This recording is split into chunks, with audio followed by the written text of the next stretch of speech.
How to reverse payment on Capitec app. Hey everyone, welcome back to the channel, and let's get right into this quick and easy tutorial.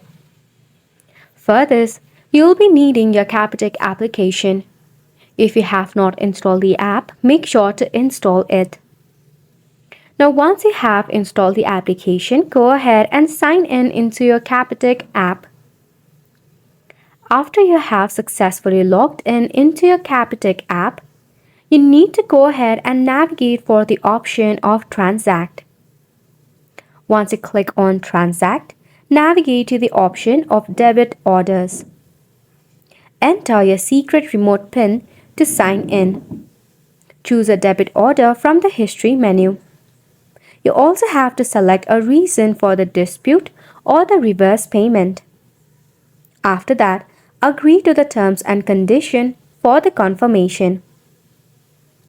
Also note that debit on the Rs 400 can only be disputed or reversed, and only unauthorized payment can be reversed on a Capitec app. We hope that you found this video informative and helpful to you. Thank you so much for tuning in.